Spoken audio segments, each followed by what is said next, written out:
하나님의 말씀 신약성경 로마서 1장 16절에서 17절 말씀입니다. 다 함께 봉독합니다. 내가 복음을 부끄러워하지 아니하노니 이 복음은 모든 믿는 자에게 구원을 주시는 하나님의 능력이 됨이라. 먼저는 유대인에게요 그리고 헬라인에게로다.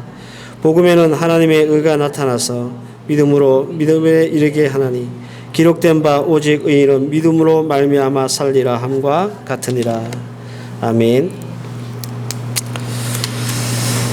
오늘부터 로마서에 대한 말씀을 드리려고 합니다. 신구약 성경을 번갈아 가면서 이렇게 차례대로 하나님의 말씀을 나누고 있는데, 특별히 오늘 우리가 함께 몇 주 나눌 이 로마서 말씀은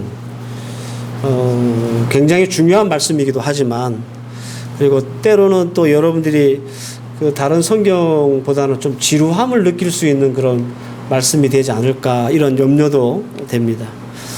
로마서가 굉장히 유명한 성경이거든요. 우리 기독교인이라면 꼭 한번 읽어봐야 되는 그 기독교 고전 중에 성 어거스틴의 참회록이라는 책이 있습니다. 혹시 여러분들은 안 읽어보셨으면, 혹시 읽고 싶으신 분들은 제 서재 책이 있으니까 빌려가셔도 돼요. 이 성 어거스틴이 이 명작을 남기게 된 이유가 바로 로마서를 읽고 회심하고 나서 그의 참회록을 쓰게 돼요. 우리가 또 잘 알다시피 1517년 10월 31일 루터가 종교개혁을 하게 되죠. 그 종교개혁을 하게 했던 말씀이 이 로마서 오늘 읽었던 본문이에요. 그리고 감리교의 창시자이기도 하고 또 영국의 영적 부흥을 이끌었던 존 웨슬리, 그 사람도 이 로마서를 읽고 회심하고 하나님 앞에서 헌신해서 위대한 하나님의 사람이 되었습니다. 로마서는 굉장히 많은 사람을 변화시키고, 그리고 우리 신앙에 굉장히 중요한 뼈대를 세우는 그런 말씀입니다. 그래서 이 로마서에 대한 어떤 별명이 참 많아요. 로마서를 아는 것은 기독교를 아는 것이다, 이렇게 말하시는 분도 계시고, 그리고 로마서는 복음의 해석서다, 혹은 복음의 진수다, 혹은 복음의 교과서다. 어떤 목사님은 이 로마서는 성경의 반지다, 그렇게 빛난다는 얘기죠. 그런 수식어가 참 많이 있습니다. 그러나 제 생각에는 어떤 수식어 또 어떤 찬사로도 부족한 것이 바로 이 로마서가 아닌가, 이렇게 생각이 됩니다. 그만큼 이 로마서는 우리 신앙과 그리고 신앙의 본질을, 핵심을 잘 설명해 주는 그런 성경이기 때문에 그렇습니다. 특별히 오늘 우리가 함께 읽었던 본문 있잖아요. 특별히 17절 말씀은 로마서 중에 로마서다라고 불릴 만큼 로마서의 엑기스입니다. 다른 건 다 몰라도 되지만 로마서의 이 17절만 제대로 이해하시면 여러분들 로마서가 주는 모든 말씀을 다 이해할 수 있다라는 겁니다. 로마서가 총 16장으로 되어 있거든요. 짧지 않은 성경인데 이걸 꽉 짜면 바로 오늘 이 본문이 나오는 거예요. 그래서 오늘부터 한 3, 4주 정도 로마서에 대한 말씀을 선포할 예정입니다. 로마서가 좀 어려워요.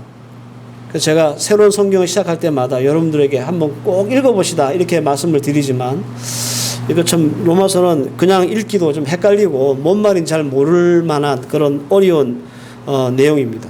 하지만 한번 꼭 읽어보시기를 바라면서 읽으시면서 이 로마서의 설교를 들으셨으면 좋겠어요.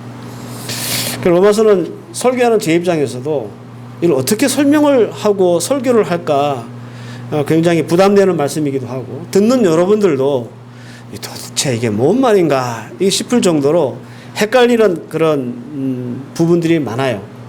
그래서 저는 가능하면 여러분들 수준에서 가장 간단하고 쉽게 이 로마서의 핵심을 이해할 수 있도록 더 연구하고 말씀을 준비할 테니까, 여러분들도 너무 어려워, 너무 이 교리적이야, 이런 마음만 가지고 이렇게 말씀을 듣기보다는 이 말씀 내가 잘 들어서 내 신앙의 골격과 뼈대를 다시 한번 더 튼튼하게 만드는 그런 계기로 삼아야 되겠다, 이런 마음을 가지시고 말씀을 들으셨으면 좋겠습니다.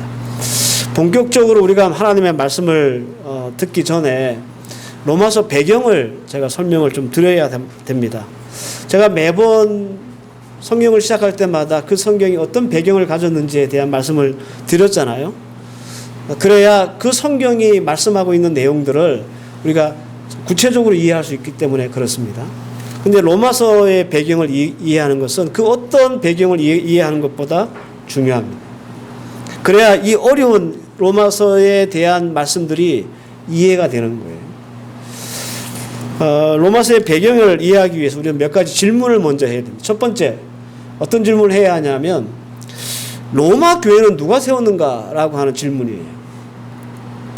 분명하게 말씀드릴 수 있는 것은 바울이나 베드로나 그 어떤 사도도 로마 교회를 세우지 않았다는 겁니다. 이건 분명합니다.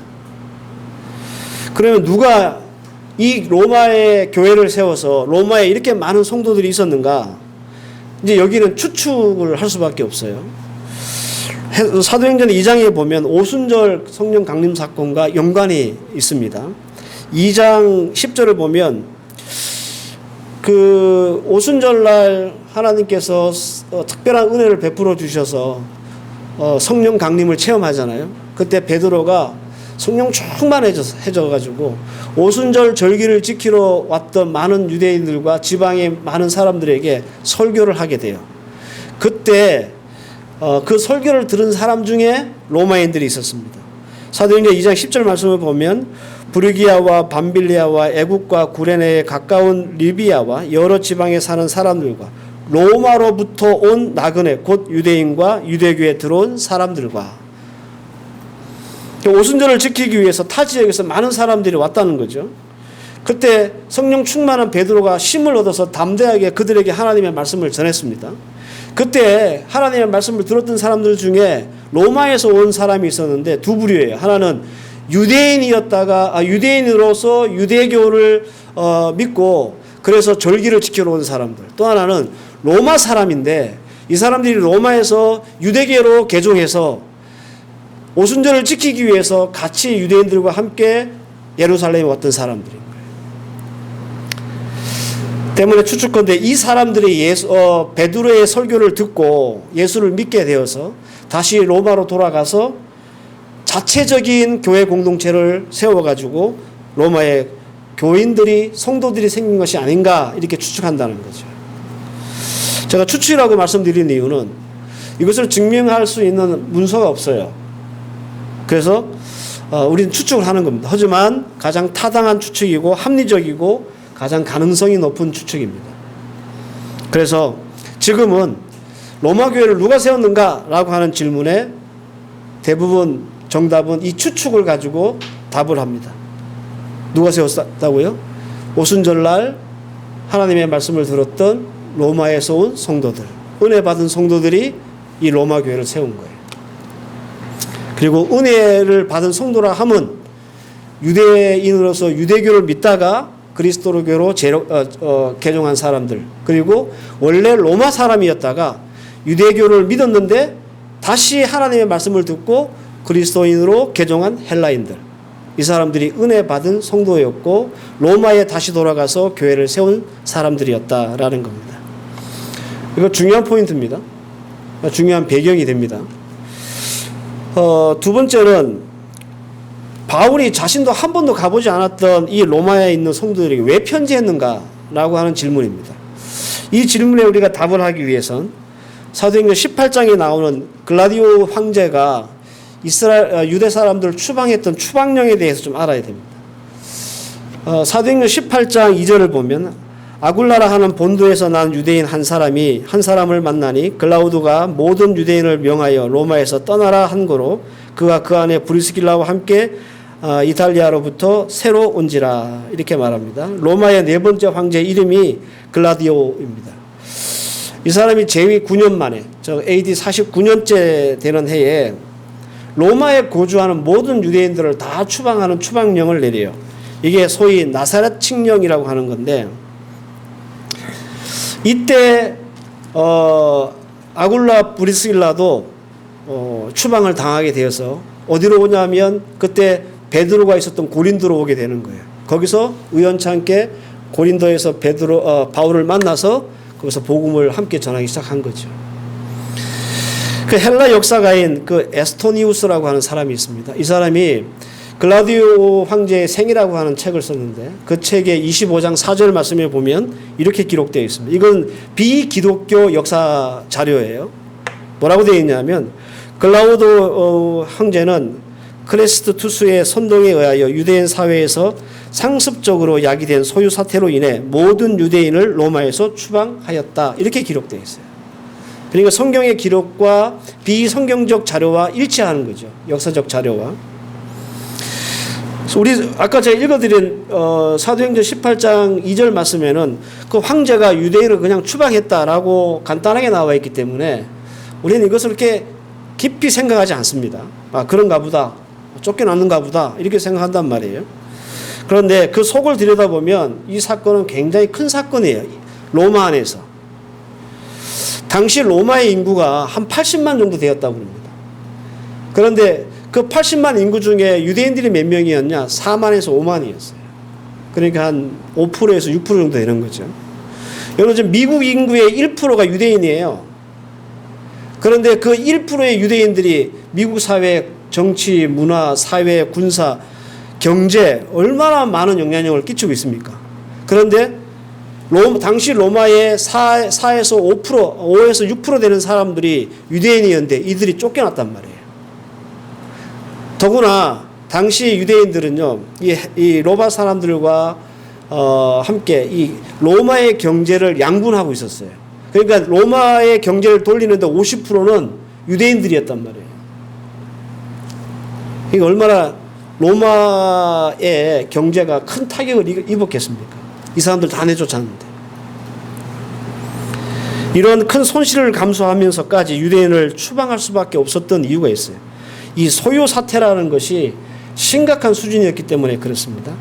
이 그레스투스라고 하는 사람이 유대인 사람 같은데 이 사람이 유대인들을 선동해가지고 예수 믿는 그리스도인들을 공격하고 핍박하는 과정에서 크고 작은 소요들이 계속 일어나는 거예요.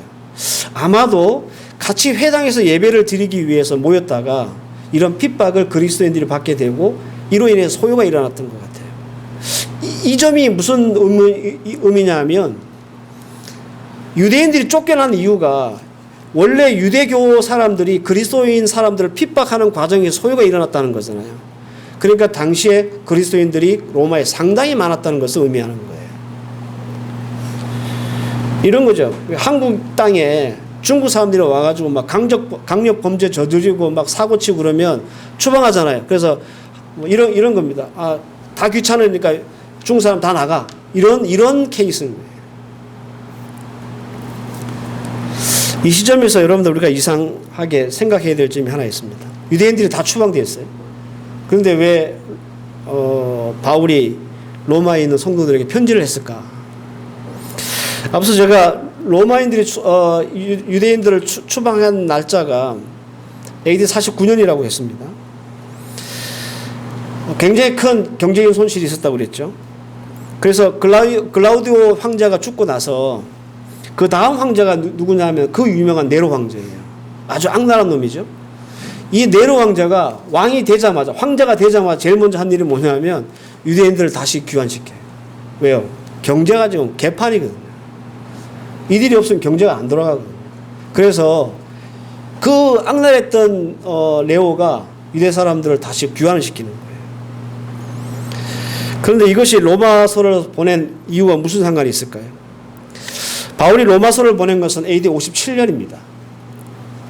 바울이 3차 전도 여행을 거의 마쳐갈 쯤에 이 로마서를 고린도에서 보내거든요. 그러니까 유대인들이 다시 로마로 복귀를 한 지 3년이나 4년 정도 지났은 후에 이 편지를 쓴 거죠. 자, 여러분들 한번 교회만 놓고 생각해 봅시다. 로마에 있는 교회만 놓고. 그라우디오 황제의 칙령에 의해서 로마에 있는 유대인들이 다 떠났습니다. 누가 떠났을까요? 로마에 교회가 있었어요. 그런데 칙령에 의해서 유대인들이 떠났습니다. 유대인들이 떠났겠죠. 그죠? 그러면 로마에 있는 교회 안에 어떤 성도들만 남아 있었을까요? 헬라인 성도들만 남아 있었겠죠. 같은 교회 안에 있었지만 그 교회를 구성하고 있는 사람들은 유대인이나 헬라인 이 두 부류였거든요. 그런데 추방을 누가 당한 거예요? 유대인만 당한 거예요. 그러면 교회 안에, 로마 교회 안에 여전히 헬라인 그리스도인들이 있었던 거죠. 그러면 여러분들, 유대인들 그리스도인들이 5년이라는 공백 기간을 깨고 다시 이제 복귀를 한 거예요. 로마로. 그러면 로마 교회에서 어떤 일이 발생할 수 있었을 것 같습니까? 예를 들어 이런 거예요. 두 가정이 한 집을 공동 명의로 가지고 있었어요. 근데 그 두 가정 중에 한 가정이 한 5년 동안 자리를 비워 어딜 떠났다가 돌아온 거예요. 돌아와 보니까 원래 공동 명의였는데 그 집이 그 남아있던 그 가정이 자기 명의로 돌려놓고 사는 거예요. 그럼 여러분들 그런 상황 속에서 이 집에서 싸움이 일어나겠습니까? 안 일어나겠습니까? 일어나죠. 그죠? 우리 양지사님 사업하는데 만약에 직원한테 내가 5년 동안 어디 갔다 올 테니까 맡고 있어. 그래갖고 갔다 왔는데 명의가 다 바뀌어 있고 가게가 뭐 내게 아닌 게 돼 있으면 열받잖아요. 똑같은 상황이 로마 교회에 벌어진 거예요. 그래서 이 글라우드가 황제가 명했던 이 유대인 추방은 로마 교회를 이해하는데 굉장히 중요한 요소가 됩니다. 이것이 여러분들 로마 교회를 우리가 이해하기 위해 꼭 알아야 될 사전 지식입니다. 배경입니다. 그리고 이것이 로마서를 쓰게 된 이유이기도 합니다. 이제 제가 설명드린 두 가지 포인트를 한번 정리해 봅시다. 로마 교회는 은혜 받은 성도들이 세운 교회라고 말씀을 드렸습니다. 이들에게 부족했던 것이 뭘까요? 은혜 받은 성도들이 로마 교회를 세웠어요. 이들이 부족했던 것이 뭘까요? 신앙적인 열심? 아닙니다, 여러분. 이들의 신앙은 뜨거웠어요. 열정적이었어요. 얼마나 열정적이었냐면 이들 때문에 로마에서 유대인 사회와 충돌이 일어날 만큼 그들은 열심히 전도했단 말이에요. 오히려 이들에게 부족했던 게 뭐냐면 복음에 대한 이해가. 좀 쉽게 말씀드리면 이런 거죠. 선생님 없이 학생들만 가지고 학교를 세운 셈이에요. 네? 가르쳐주는 축구 코치가 없는데 선수들끼리 자기끼리 연습을 하면 그 제대로 연습이 되겠습니까? 그죠? 뭘 연습을 해도 잘못 연습하고 있을 거 아니에요. 그래서 로마서의 내용이 교리적인 거예요. 이들은 뜨거운 가슴과 열정은 가지고 있는데 복음에 대한 이해는 없었던 거예요. 예, 무식하면 용감하다 그런 말 알죠. 복음에 대한 정확한 교리와 지식과 어떤 그건 없지만 가슴은 뜨거운. 그래서 열심히 전도해서 이게 교회가 더 성장하고 예수 믿는 사람 많아지긴 했지만 마치 껴대 없이 세워진 건물처럼 언제 무너질지 모르는 그런 교회의 형편이었다라는 겁니다. 그래서 사도 바울이 로마서를 쓰게 되는 거예요. 그리고 로마 교회는 유대인 추방이라고 하는 변수가 있었다고 그랬습니다. 이로 인해서 교회 내부적으로 아까 제가 설명드렸던 것처럼 교회 내부에 유대교 그리스도인들과 헬라인 그리스도인 사이에 분열이 생기는 거예요. 외부적으로는 여러분들 삶의 단절이 5년 동안 됐다가 다시 시작하면 갈등과 괴리가 있겠죠. 예를 들어 이런 겁니다. 유대인들 중에는 많은 사람들이 로마에서 경제권을 가지고 있는 사람이 있었는데 로마에서 유대인이라고 하는 이유로 추방을 당했단 말이에요. 그러면 추방을 당할 때 자신들이 가지고 있는 가게나 사업체 누구한테 주고 갔을 것 같아요? 팔고 가는 사람도 있었겠지만 잘 아는 사람한테 맡기고 갈 수도 있겠죠. 그죠? 다시 돌아왔는데 5년의 그 단절 기간 동안 많은 것들이 바뀌어 있는 거예요. 이 삶의 단절을 통해서 경제적으로 혹은 사회적으로 신앙적으로 그들이 가지고 있는 기반이 흔들렸고 이로 인해서 많은 갈등과 괴리가 생기기 시작하는 거죠. 이게 로마서의 내용에 나와요. 나중에. 여기 한 가지 더 제가 설명드리지 않는 배경 중에 하나 더. 바울은 서바나 즉 스페인에 가서 선교를 하고 싶어 했어요. 로마서 15장 23절 24절 말씀을 보면 이제는 이 지방에 일할 곳이 없고 또 여러 해 전부터 언제든지 서바나로 갈 때에 너에게 가기를 바라고 있었으니 이는 지나가는 길에 너희를 보고 먼저 너희와 사귐으로 얼마간 기쁨을 가진 후에 너희가 그리로 보내주기를 바람이라. 이게 사도 바울이 로마서를 쓴 세 번째 이유였어요. 사도 바울이 유럽에 복음 전했죠. 소아시아에 복음 전했죠. 이게 더 복음 전할 데가 없는 거예요. 그래서 그가 택했던 최종의 선교지가 어디냐면 스페인이었습니다. 그 스페인을 가려고 하니까 로마에 들렸다가 로마 성도들의 도움을 좀 받아야 되는 거예요. 그래서 로마 교회가 파송해서 서바나로 가고 싶었던 거죠. 예를 들어 이런 겁니다. 한국의 어떤 목사님이 필리핀에 선교를 하고 싶어. 그런데 필리핀에 한인교회가 있다네. 그러면 선교하고 싶은 한국의 목사님 우리 도움을 받아야 되겠죠. 그래서 편지한 거예요. 로마에. 제가 아주 긴 배경 설명을 드렸습니다. 근데 이 배경 설명은 여러분들이 꼭 기억하고 계셔야 될 것이고 우리가 이 로마서라고 하는 이 딱딱한 성경을 이해하는데 굉장히 중요한 포인트를 우리에게 주니까 여러분들 잘 기억하시기 바랍니다. 이제 다시 우리 본문으로 돌아오십시다. 특별히 17절 로마서를 대표할 만한 로마서 중에 로마서라 일컬어지는 이 말씀을 읽어보면 거기에 세 가지의 아주 중요한 단어가 나옵니다. 하나는 하나님의 의, 그리고 의인 혹은 믿음, 또 하나는 믿음으로 사는 것이라고 하는 아주 중요한 개념들이 나옵니다. 이 세 가지만 우리가 잘 이해하면 사실 로마서 전체에 대한 내용은 다 우리가 이해했다 이렇게 봐도 됩니다.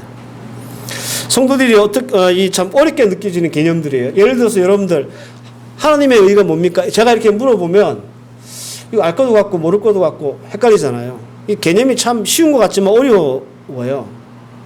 그래서 제가 여러분들에게 최대한 아주 그냥 쉽게 설명을 드리려고 노력은 하겠지만 이게 잘 될지 모르겠습니다. 하지만 제가 여러분들에게 말씀드리는 거 잘 따라오시면 이 로마서를 통해서 변화됐던 성 어거스틴이나 마틴 루터나 존 웨슬리나 이런 사람들처럼 우리도 우리 신앙에 대한 새로운 진수를 여러분들이 바라볼 수 있을 겁니다. 오늘은 복음에는 하나님의 의가 나타나서 여기에 대한 말씀을 집중적으로 함께 말씀을 좀 나누려고 합니다. 복음에는 하나님의 의가 나타나서 이 말씀이 무슨 뜻인가 해석하실 수 있습니까? 복음, 하나님의 의, 그것이 나타났다. 이거는 각각의 단어의 개념을 우리가 이해하고 알아야 이 말씀이 어떤 의미인지를 알 수 있어요. 그래서 제가 먼저 이것을 원어로 한번 읽어드릴게요. 헬라어 원어에는 이 복음에는 하나님의 의가 나타나서라고 하는 부분이 어떻게 되어 있는가? 디카오 시네가르테우 엔 아우투 아포칼립테타이 이렇게 되어 있습니다. 원어로 직역하면 이런 말이에요. 하나님의 의는 그 안에서 나타나서 이렇게 되는 거예요.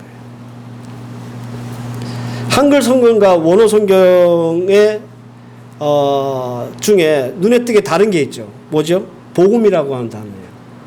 원어 성경에는 복음이라는 단어가 없어요. 그냥 엔 아우토라고 되어 있어요. 이 아우토라는 말은 복음이라는 말이 아니에요. 그에게 그라고 하는 인칭 대명사예요. 그런데 한글 성경에서는 그것을 복음에는이라고 번역을 했습니다. 왜 그랬을까요? 여러분들 원어에는 그가 이렇게 나오는데 그가 누굽니까? 예수 그리스도라는 거예요. 우리가 알고 있는 복음이라는 단어는 유앙겔리온이라고 하는 단어가 따로 있습니다. 헬라어에. 그럼에도 불구하고 한국 성경에 그를 복음이라고 우리가 번역한 이유는 복음의 실체가 예수 그리스도이기 때문에 그래요. 한글 성경을 보면 이 말씀의 의미를 제대로 잘 완전하게 이해하지 못합니다. 그래서 제가 원문을 다 읽어드리는 거예요. 그러니까 그는 예수 그리스도시고 예수는 복음이다. 그래서 한글 성경에 그는 이렇게 안 쓰고 복음에는 이렇게 쓴 거예요. 그 다음은 우리가 이해해야 될 개념이 하나님의 의입니다. 디카이온의 신의 가르테우. 테우라고 하면 하나님이라는 뜻입니다. 하나님의 의, 이게 로마에서 가장 중요한 개념인데 의의가 뭡니까? 일반적으로 의로움이라고 해석이 돼요. 단어의 뜻은. 근데 근본적으로 디카오시네라고 하는 단어는 이런 뜻이에요. 기준에 맞다. 하나님께 받아들일 수 있는 조건을 의미할 때 이 의라고 하는 단어를 씁니다. 그러니까 여러분들 도덕적으로나 윤리적으로 의로워서 하나님의 의라고 그러는 게 아니에요. 하나님의 기준에 맞느냐 안 맞느냐에 따라서 이게 의가 되느냐 아닌 것이냐가 판단되는 거예요. 헷갈리죠? 제가 쉽게 설명을 다시 드려볼게요. 예를 들어서 여러분들 마트 하시잖아요. 여러분들 사장님이시잖아요. 이제 직원을 뽑기로 했어요. 다양한 선발 기준이 있겠죠. 그죠? 그런데 여러분들이 직원을 뽑는 기준을 딱 하나로 정해서 성실하면 보겠다. 많은 이력서가 도착했어요. 거기에 보면 뭐 예를 들어서 대졸자도 있고 또 다른 마트에서 일했던 경험자도 있고 운전면허증이나 조리를 할 수 있는 능력자도 있고 많은 사람들이 있어요. 그런데 어떤 사람을 여러분들이 뽑는다고요? 성실함을 보겠다고 그랬잖아요. 그죠?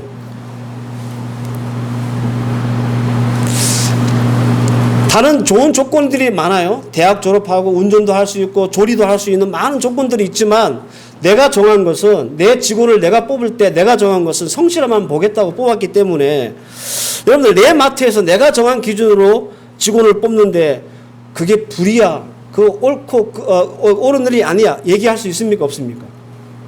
없죠. 그건 내 마음이잖아요. 내가 정한 기준이잖아요. 내가 성실함만 보겠다 그러면 그 사람이 초등학교를 나와도 뽑는 거고 다른 많은 조건, 좋은 조건들이 있지만 그럼에도 불구하고 그 사장님에 맞는 조건은 딱 하나밖에 없는 거죠. 그게 의의라고 하는 거예요. 그래서 의의라고 하는 그 단어의 의미가 기준에 일치하다, 기준에 맞다 그런 뜻이에요. 하나님의 의의는 객관적이거나 합리적이거나 윤리적이거나 논리적이지 않습니다. 만약 그렇다면 여러분들 우리 중에 한 사람도 하나님의 의의를 체험하지 못합니다. 그래서 하나님의 의의는 하나님의 기준에 일치함 이렇게 말씀드릴 수 있습니다. 여기까지 여러분들 개념을 잘 알고 계셔야 됩니다. 마지막으로 나타나사라고 하는 말입니다. 이 아포칼립테타이라고 하는 말이에요. 두 가지 단어가 붙어 있는 단어예요. 아포라고 하는 단어는 분리하다 혹은 해제하다라는 뜻이에요. 뒤에 칼리테타이라고 하는 말은 덮다라는 뜻이에요. 자, 그러면 이 두 개의 단어가 합쳐졌어요. 덮어 있는 것을 해제했다는 말이잖아요. 그래서 나타나서라고 하는 단어를 쓰는 거예요. 아무것도 없는데 뭔가 갑자기 쑥 나타나는 것을 의미하지 않습니다. 원래 요 안에 뭔가가 있는데 이게 뚜껑이 덮여 있었던 거죠. 그래서 이 뚜껑을 해제하니까 아포하니까 그 안에 들어있던 것들이 보였다 그런 말이에요. 드러났다라는 말이에요.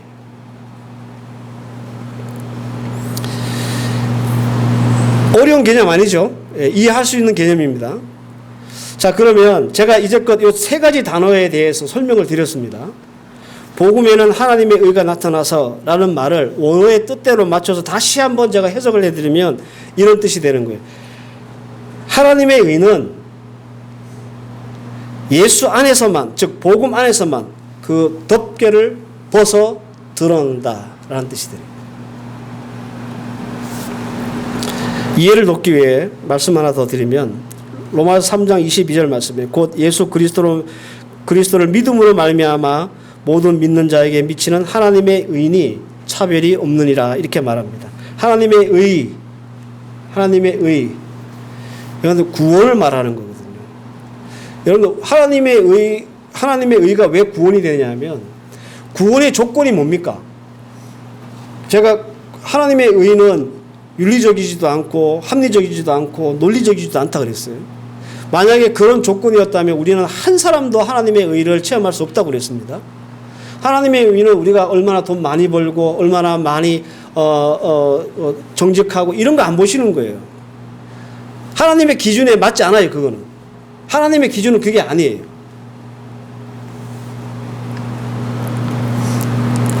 하나님의 기준은 오직 예수 그리스도입니다. 그래서 예수 그리스도에서만이 하나님의 의가 드러난다는 말은 원래 하나님의 구원이라고 하는 것을 이 숨겨놓으셨는데 이 숨겨놓은 구원이 언제 한번 딱 뚜껑을 열어서 우리에게 보여지냐 하면 예수를 믿을 때. 예수를 믿을 때 이게 열리는 거예요. 그래서 우리가 그때서야 하나님의 의가 뭔지 우리가 알게 된다라는 겁니다. 그러니까 복음 밖에서는 절대로 여러분들 나타나지 않습니다. 열리지 않습니다. 뚜껑이 열리지 않는다고.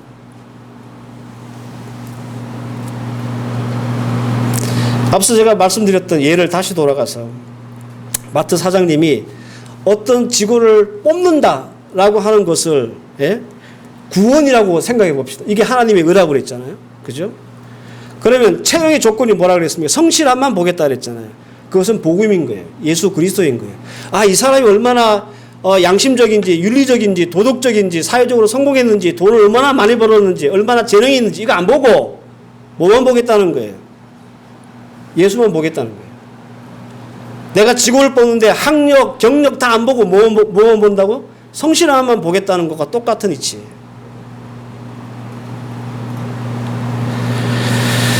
예수의 하나님의 의, 즉 구원은 오직 예수를 믿음으로 보여지는 겁니다. 우리가 예수를 믿을 때 비로소 하나님의 의, 구원이라고 하는 의가 그 뚜껑을 열고 우리에게 보여지는 거예요. 그래서 복음에는 하나님의 의가 나타나서라고 하는 말의 원래 뜻은 바로 이런 의미입니다. 아포칼립테타이라고 하는 말은 현재형이에요. 그렇게 열렸었다라가 아닙니다. 지금도 열린다는 거예요. 왜 그럴까요? 지금도 예수 믿는 사람들이 있잖아요. 그죠? 과거에 있었습니까? 지금도 예수 믿는 사람이 있거든요. 예수 믿는 사람이 생길 때마다 예수를 믿을 때마다 이 뚜껑이 열려서 보여지는 거예요. 하나님의 의가, 하나님의 구원이. 그래서 현재형으로 되어 있어요. 문법적으로. 그래서 바울은 16절 말씀에 내가 복음을 부끄러워하지 아니하노니 이 복음은 모든 믿는 자에게 구원을 주시는 하나님의 능력이 됨이다. 이렇게 얘기하는 거예요. 바울이 복음을 부끄러워하지 않는 이유가 뭐냐? 복음이 아니고는 예수 그리스도가 아니고는 우리가 죽었다 깨어나도 하나님의 구원을 볼 수 없기 때문에 그런 거예요. 예수가 아니면 절대로 구원이라는 게 나타나지 않습니다. 그래서 바울이 복음을 부끄러워하지 않는다라고 얘기하는 거예요. 여러분들 복음이 부끄럽습니까? 복음이 예수가 부끄러워요? 우리가 예수를 구세주로 믿는다는 사실이 여러분들의 거추장스럽고 불편합니까? 그건 여러분들이 뭘 착각하고 있냐면 그 하나님이 우리에게 이게 보여주시고 나타나게 하시고 드러나게 하시는 구원에 대한 이해가 없기 때문에 그런 거예요. 존 스튜어트 목사님이라는 분이 나는 왜 그리스도인이 되었는가라고 하는 유명한 책을 썼어요. 그 책 속에 이런 말이 있습니다. 우리가 만약 그리스도인이라면, 주의하세요. 우리가 만약 그리스도인이라면 그것은 우리가 그리스도를 믿기로 결정했기 때문이 아니라 그리스도가 우리를 사랑하기로 결심했기 때문이다. 이런 말씀을 했어요. 여러분이 잘나가지고 우리가 예수 믿기로 결정한 것 같죠. 우리가 너무 잘 알고 신앙에 대해서 이해가 높았기 때문에 예수 믿어야지 라고 결정한 것 같죠. 천만에 그게 아니라는 거예요. 우리가 예수 믿기로 결정했기 때문에 우리가 예수를 믿는 게 아니라 그리스도께서 우리를 사랑하려고 작심하시고 결심하셨기 때문에 우리가 예수 믿게 되었고 그것 때문에 우리가 구원이라고 하는 하나님의 의를 보게 된 거예요. 하나님의 의는 객관성, 합리성, 도덕성, 윤리성이 없다 말씀드렸습니다. 만약 이 하나님의 의가 이런 것이면 가진 것도 없고 배운 것도 없고 뭐 죄짓고 때로는 부도덕하고 비양심적이고 이기적인 우리가 하나님의 구원이라고 하는 의를 맛볼 수 있습니까? 없어요. 없다고. 내가 결단해서 하나님의 의 구원을 받는 게 아니라 하나님께서 우리를 사랑하시로 결심하셨기 때문에 우리에게 구원이라고 하는 의가 보여지는 거예요. 아무 자격 없고 무익한 우리에게 구원이라고 하는 오직 예수만 예수를 통해서 우리에게 주어지는 하나님의 의 구원. 그러니까 복음을 부끄러워할 필요가 없죠. 그러니까 아무나 받는 게 아니에요. 아주 신비롭고 특별한 하나님의 섭리인 거예요. 내가 구원을 볼 수 있다고 볼 수 있는 게 아닙니다. 안 열려요. 예수 아니면 이게 안 열려요. 예수 안에서만 이 덮개가 해제돼서 그 안에 있는 구원이 보여지는 거예요. 복음 안에서, 복음에는 하나님의 의가 나타나서, 그래서 이 말은 내가 누구인가?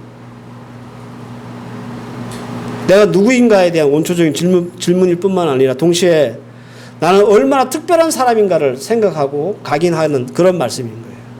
왜? 이건 아무에게나 열리는 게 아니거든. 아무한테나 보이는 게 아니에요. 하나님의 의가. 그럼 왜 사도 바울이 이 얘기를 로마 교회에 했을까? 로마 교회 안에는 앞서 말씀드린 대로 유대인 그리스도인들과 헬라인 그리스도인들이 있었고, 이들이 사이가 좋았던 게 아니라 첨예한 대립과 주장이 맞서고 있었습니다. 5년간 교회를 비우고 돌아왔으니 많은 것들이 변했겠죠. 유대인 그리스도인들이요, 쫓겨났다가 5년 만에 돌아와서 또 보니까 헬라인들이 주인 행세를 하고 있는 거예요. 할례도 안 하고 율법도 안 지키고 그러고 있는 거예요. 그러니까 복음의 원조라고 생각했던 자신들이 보니까 이게 너무 열받거든요. 뚜껑이 열리거든요. 그래서 교회가 분란이 일어나기 시작합니다. 바울이 보기에는 지도자가 없이 그냥 열심만으로 세워진 이 교회가 기초가 부실했던 거예요. 5년이라는 그 공백 기간이 만든 갈등의 골이 너무 깊었던 거죠. 그래서 바울은 먼저 유대인들에게 야단을 칩니다. 유대인을 먼저 까요. 로마서 2장 23절. 율법을 자랑하는 내가 율법을 범함으로 하나님을 욕되게 하느냐. 유대인들은 이 헬라인 그리스도인들 5년 만에 돌아와 보니까 헬라인 그리스도인들 할례를 안 받거든. 그러니까 거기에 대해서 막 정죄하고 비판하는 거예요. 근데 그런 유대인 성도들을 향해서 사도 바울이 한마디 하는 거죠. 율법을 자랑하는 너네들이 율법을 범함으로 하나님께 욕되게 하느냐. 로마서 2장 25절. 내가 율법을 향하면 할례가 유익하나 만일 율법을 범하면 내 할례가 무할례가 되느니라. 율법을 잘 지킬 때야 비로소 그 할례가, 니네들이 말하는 할례들이 유용한데, 만약에 니네들이 율법을 안 지키면서 그 할례가 무슨 필요가 있느냐는 거예요. 그러니까 사도 바울이 말하는 초점이 뭐냐면, 야, 니네가 얘기하는 율법 니네도 제대로 못 지키면서 왜 할례를 안 하는 애들한테 자꾸 야단을 치느냐, 그런 말이에요. 로마 3장 1절. 그런즉 유대인의 나음이 무엇이뇨? 할례의 유익이 무엇이뇨? 그래서 유대인들이 헬라인 성도들보다 나은 게 뭔데? 이렇게 묻는 거예요. 로마서 10장 2절 말씀에 내가 증언하노니 그들이 하나님께 열심히 있으나 올바른 지식을 따를 것이 아니니라. 하나님의 의를 모르고 자기의 의를 세우려고 힘써 하나님의 의에 복종하지 아니하였느니라. 이렇게 말합니다. 뭔 말입니까? 자신의 의, 즉 나는 할례 받은 사람이야, 나 율법을 잘 지키는 사람이야, 이거를 세우기 위해서 하나님의 의, 구원에 불순종한다는 거예요. 핵심이 뭐냐면 유대인이냐 아니냐가 중요한 게 아니고, 유대인이든 아니든 간에 차별 없이 우리에게 주신 구원, 하나님의 의가 나타나는 것이 훨씬 더 중요하다, 그런 말입니다. 이것이 우리의 신앙의 본질이다라는 뜻입니다. 유대인 그리스도인들은 신앙의 특징과 본질을 혼돈했습니다. 그리고 특징을 가지고 이것이 본질인 양 행사했습니다. 무슨 말이냐면 차별 없이 주시는 하나님의 구원, 그것이 유대인이든 야만인이든 유대인이든 상관없이 하나님은 어떤 조건을 맞으면 하나님의 의가 나타나요? 예수 그리스도만 믿으면, 할례를 안 받아도, 그 사람이 헬라인이라도 예수만 믿으면 하나님의 의는 나타나는. 그런데 유대인들은 그게 중요하지 않고 할례를 받았는지 안 받았는지, 율법을 지키는지 안 지키는지, 이게 더 중요했던 거예요. 그러면서 자기 모순에 빠지는 거예요. 자기도 율법을 잘 못 지켜. 그러면서 성도를 정죄하는 거예요.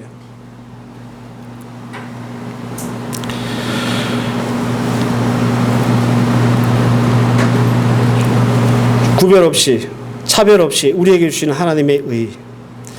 사도 바울이 이 얘기를 로마 교회에 하는 이유, 여러분들 이 말씀이 우리에게 이론이 아니라 교리가 아니라 실질적으로 우리의 삶을 어떻게 타치하고 있는지를 여러분들 잡으셔야 돼요. 제가 장황하게 이 말씀의 원래 의미가 뭔지 설명을 해드렸지만 이것 가지고 여러분들이 내가 그런 사람인가 보다 이렇게 살지는 않으실 것 같아요. 저와 여러분들은 이 말씀을 통해서 뭘 받아야 될까요? 네? 여러분들 복음에는 하나님의 의가 나타나서 이 말씀을 통해서 우리가 무엇을 우리가 붙잡아야 될까요? 하나님이 아니면 하나님의 의, 즉 구원을 볼 수 없다는 뜻이잖아요. 우리가 하나님을 믿는다는 것, 그 자체가 하나님의 의가 나타나는 것이고 이게 아주 특별한 것이라는 거잖아요. 로마 교회 성도들이요, 그전에는 그냥 이런 말씀이 어떤 체계가 없이 복음에 대한 이해가 없이 무작정 예수 믿었어요. 그런데 이 말씀을 듣고 나서 이 예수 믿는다는 게 이렇게 대단한 일인지를 알았다는 거예요. 하나님의 의가 자신들한테 나타났다는 것을 이 말씀을 통해서 알게 된 거예요.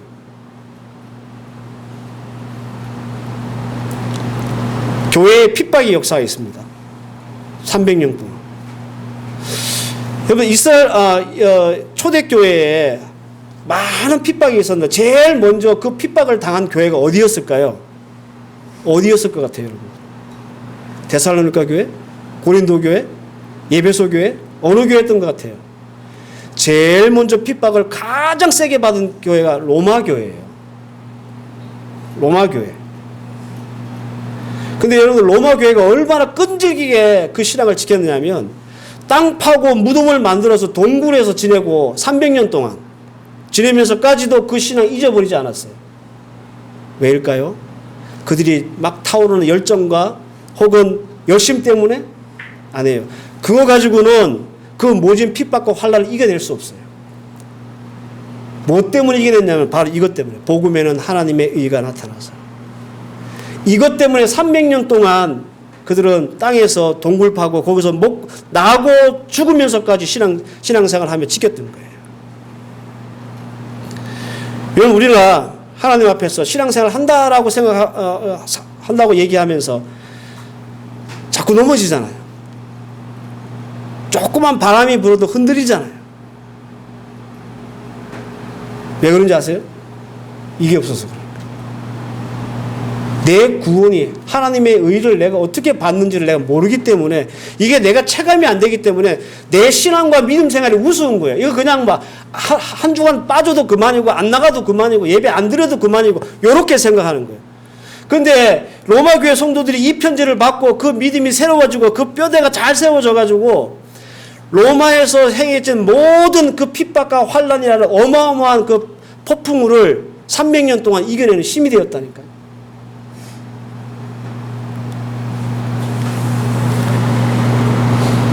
저와 여러분들의 이게 있습니까? 내가 봤던 하나님의 의, 즉 구원이라는 것이 여러분들 생명을 바꿀 정도로 소중하게 여겨지십니까? 사도 바울은 로마 성도들에게 그것을 얘기하고 있는 거예요. 생명을 바꿀 만큼 하나님의 의가 너희들에게 나타난 것은 중요하고 특별한 일이다. 할례를 율법을 지키느냐 안 지키느냐 그거 싸우지 마라. 그건 아무것도 아니다. 그것보다 더 중요한 것은 하나님의 의가 복음 안에서 나타난 일이다. 이것은 하나님이 우리에게 차별 없이 주신 것이다. 돈이 많든 적든 배우든 못 배우든 도덕적이든 아니든 헬라인이든 유대인이든 차별 없이 하나님께서 예수 믿는 자들에게 보여주시는 특별한 하나님의 의가 구원이다. 이걸 붙잡아야 돼요. 그러니까 내가 얼마나 하나님 앞에 특별한 존재인지를 이 말씀을 통해서 각인하게 되는 거예요. 알게 되는 거예요. 뒤집어 얘기하면 내가 하나님 앞에서 받은 이 하나님이 우리에게 보여주신 하나님의 의라는 것이 별거 아닌 것처럼 여겨지는 사람들은요, 뭐가 어떻게 나타날까요? 우리의 신앙 자체가 달라져요. 목숨 안 겁니다. 예배에 목숨 안 걸고 우리 신앙생활 안 지킵니다. 그거 별로 중요하지 않거든요. 존 스튜어트 목사님이 하신 말씀 다시 한번 기억해 보십시오. 내가 예수 믿기로 했기 때문에 내가 그리스도인이 된 게 아니에요. 그런 열심을 가지고 이제껏 이 유대 사람들과 헬라 사람들이 신앙생활을 한 거예요. 로마 교회에서. 그거 아니라는 거예요. 하나님이 너희들을 사랑하고자 결심했기 때문에 우리가 그리스도인이 된 거예요. 이 말은 우리가 하나님의 사랑을 이렇게 많이 받은 사람이라는 거예요. 그 사랑의 힘이 이 로마 교회 성도들을 그 모든 환난 가운데서도 땅 파고 들어가서 신앙생활을 할 만큼 굳은 믿음과 굳센 신앙을 갖게 했던 원동력이 됐던 거예요. 저는 여러분들에게 오늘 이 신앙이 있기를 바랍니다. 이 뼈대가 세워져야 태풍이 불어도 안 넘어지는 거예요. 근데 이 뼈대가 없이 그냥 열심과 열정과 이런 거 가지고 쌓아 올리는 우리의 신앙은요, 조그만 환난, 어려움이 있어도 팍팍 넘어지고 무너져 버려요.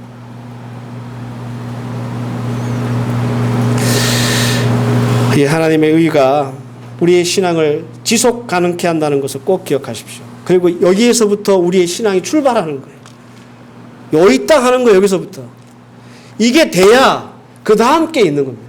제가 다음 주에 요 다음이 뭔지에 대한 말씀을 드릴 텐데 이게 기본이에요.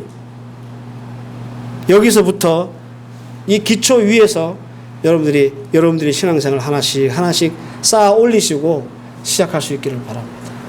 그럼 오늘 이 말씀 들으시고 돌아가셔서 내가 예수 믿는 그리스도인이라면 제가 반드시 전제했습니다. 하나님이 날 사랑하셨기 때문에 내가 그리스도인이 된 거죠. 내가 하나님만 믿어볼까? 그래서 내가 그리스도인이 된 게 아니라는 사실 단 하나만으로도 우리는 하나님에 대해서 우리의 믿음과 신앙에 대해서 더 큰 자부심과 또 하나님이 우리에게 주신 그 은혜를 더 온전히 붙잡을 수 있는 힘이 생길 겁니다. 잘 기억하시고 이 말씀 여러분들 한 주간 동안 좀 잘 묵상하시면서 신앙생활 하실 수 있기를 바랍니다. 기도하십시다. 하나님, 복음에는 하나님의 의가 나타나서 로마서 전체를 통틀어서 가장 중요한 말씀을 오늘 우리가 나눴습니다. 이 말씀의 의미가 뭔지 하나님 앞에서 오늘 우리가 깨달을 수 있는 능력 주시고, 그래서 우리가 주님 앞에 예수 그리스도로 말미암아 하나님의 의를 본 아주 특별한 하나님의 사랑받는 사람임을 다시 한번 깨하옵소서. 여기에서부터 우리의 신앙과 믿음을 쌓아나가게 하시고, 이 기초와 또 이 근본이 없으면 우리는 언제든 주님을 배신하고 이 세상 풍파에 무너질 수 있는 연약한 존재임을 기억하게 하셔서 이 믿음 위에, 이 기초 위에 우리의 믿음 잘 쌓아나가서 하나님이 기뻐하실 만한 믿음의 사람들 되게 하옵소서. 예수님의 이름으로 기도하옵나이다. 아멘.